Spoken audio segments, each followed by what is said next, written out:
We are officially in the summer of 2023, and there's no doubt we should be entering the low transaction season of the real estate. If you have followed me on this channel, you've probably heard that the market is quickly changing from a hot market since the rate pause in February that lasted close to 5 months straight and hit the break with the most recent rate increase in early June. Let's explore some of the stats that I pulled out and talk about them.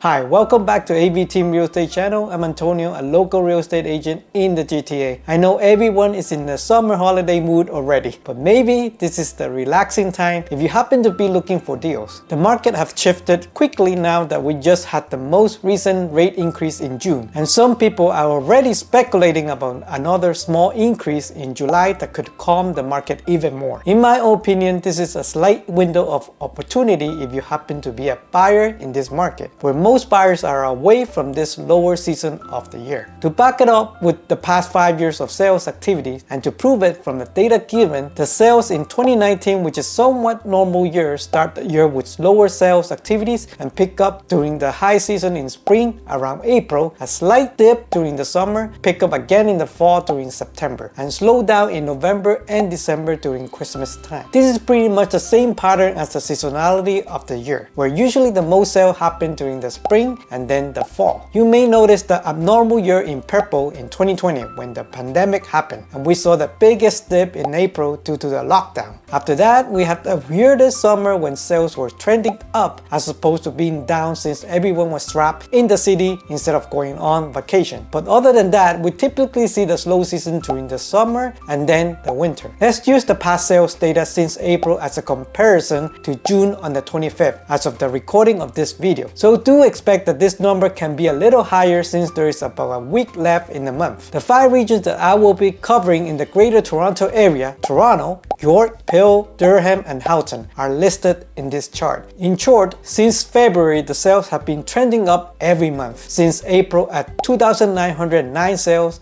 it was 3,400 in May, and here is the first dip in June so far to 2,024 sales. The same thing happened in York region when it was trending up until May with 1,743 sales and came all the way back down so far to only 939 sales in June. Peel region was also following the same trend when it was red hot early and also came down to 1,011 sales in June from 1,707 sales in May. Durham region and Houghton region also followed the same trend and showed sign of slowing down in June as well. This number of slower transaction is the first sign we notice that it is indeed a slower market, which I also mentioned earlier. This is also part of the seasonality, which usually slow down during the summer. The second sign that I see why the market is shifting is because the new listings on the market are trending up. If we take a look at the data from last time I brought out the new listings, we could see that it is slowly trending back to 2022 levels. The combination of more new listings and sales trending down are all signs of a calmer market. Now let's take a look at the third sign of market shifting, which is the price change. Usually the price change occurs when the sellers can't get the price they want and are forced to probably reduce the price. Just for example, looking at the active listings in Toronto, out of the 6,270 active listings, there were 997 that made the price change, which turned out to be the 16%. In a hot market like the early part of the year, it will probably sell in a week, and the number of price changes is next to zero because of low inventory. Now we are looking at the all region in the GTA with double digits, and Houghton region at the highest at 19%, followed by a close second in York region. This is typically a sign of a shifting market when the price changes increase. I hope you enjoy the data that I provide you, since this is not as easy as a simple Google search can get you. It takes time to extract the data from the Toronto Real Estate Board, and hopefully this could give you more insight into where the market is standing. Don't forget to hit the like button, and if you are not already, consider subscribing to the channel if you enjoy the content. I also noticed that if the video gets shorter, sure more people will enjoy it, so I'm trying to keep it short. The last point I want to make is the number of days on the market. In a hot market, if you watch this channel often, I have seen many times that listings were mostly set up for an offer date in 7 days, which means that most units will sell within 7 days. And that is exactly what has happened during the hot months since February of this year when the inventory was low. In this table, I have pulled out all the current listings that have been sitting on the market for over 2 weeks in all 5 regions of the GTA. Here you can notice Toronto has the highest number of active listings out of 6,270. There are currently 3,740 still on the market after 2 weeks and counting. This is something that we haven't seen for a long time. York at 58%, Houghton at 57%, Peel at 53%, and Durham at 52%. Of course, lower is better in this case, but we are definitely witnessing a shift in the market when properties sit longer on the market. So let's recap all the points I made in this video about how the market is shifting. First, we saw the sales are getting lower while new inventory is creeping up. More sellers are making price changes to their listings because they can't get the price they want. And finally, more properties are sitting on the market for longer than 2 weeks or more. There are all signs of the market shifting, but don't forget that this is also a normal season for lower transactions during the summer. I hope you enjoyed today's video for a quick market update, and I hope you have a wonderful day, and I'll see you in the next